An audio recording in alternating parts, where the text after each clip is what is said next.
Have you ever gotten to Sunday night and felt somehow even more exhausted than you did on Friday afternoon? Yeah, if that sounds familiar, this is for you. We're going to break down a really powerful ritual that's all about reclaiming your weekends so you can actually recover from burnout.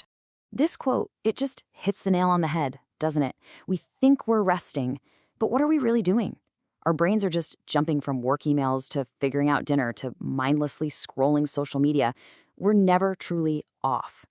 And that's exactly why so many of us are just constantly running on fumes. So let me just ask you this. What if your weekend wasn't just a 2-day waiting room for Monday? What if it could be this incredible source of genuine energy and restoration? Well, that's exactly what we're going to get into.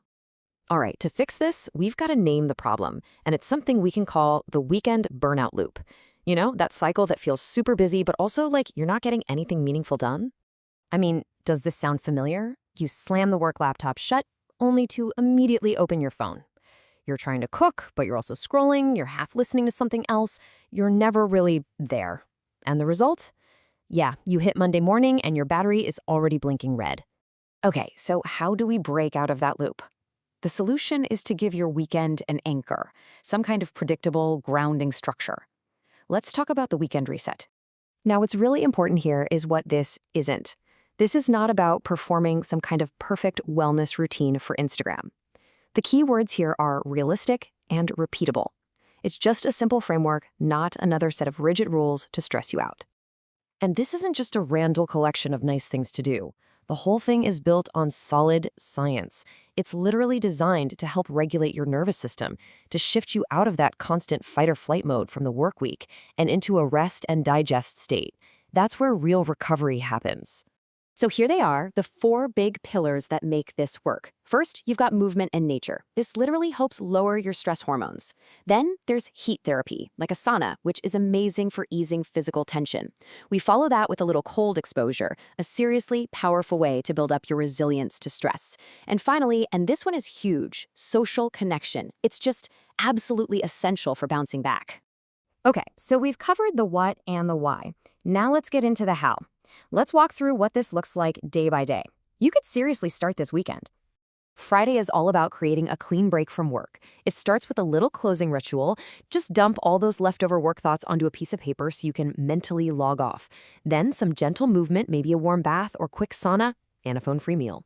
You're basically sending a clear signal to your body, the week is over. All right, now for Saturday. This is the main event, your anchor day. This is where you really double down. You start with some movement you actually enjoy. Hit the sauna, have a nice slow meal, and then nothing. Some actual unstructured downtime. Then comes the challenge, a quick cold plunge. And you cap it all off with a low-key social night to get that connection in. Okay, I know the words cold plunge can sound a little intense, but we just need to reframe it. Instead of thinking of it as torture, think of it as a fun challenge. It's not just another stressor, it's a way to literally build your resilience. And when you do it with other people, it stops being an ordeal and becomes a pretty cool shared experience. And finally, Sunday. This day isn't about dreaded Monday, it's about soaking up the benefits of the weekend. A slow morning, a short walk outside, and then just 30 to 45 minutes for a quick household reset. That little bit of prep makes Monday feel so much smoother, and it lets that rested feeling actually last. But listen, life is messy, right? This whole framework is meant to be flexible. The goal is to lower your stress, not add another complicated thing to your to-do list. So let's look at how you can make this fit your actual life. This is so important. Got kids? Awesome. Just turn the movement part into a game. Super short on time? No worries. Just focus on making Saturday your one big anchor day. And hey, if you don't have a sauna or an ice bath, a hot bath and a cold shower work great. The whole point is progress, not perfection. So you put in this intentional work over the weekend. What's the actual payoff? Well, it really all comes down to that feeling when your alarm goes off on Monday morning. And the benefits really start to stack up over time. It's so much more than just feeling rested on that one Monday. You'll start to notice your mood is more stable. You feel more connected to people, and little things at work don't stress you out as much. You're not just resting, you're actively building a solid foundation of well-being that you carry into the week. I just think this quote sums up the whole idea perfectly. This is not about adding another thing to your list. It's about subtraction. It's about being intentional and carving out a little space for the simple things that actually truly fill up your tank. By building these small rituals into your weekend, you're not just killing time, you're giving your nervous system a real chance to downshift and recover. And those effects compound week after week. So, I guess the only question left is, are you ready to actually feel rested on a Monday?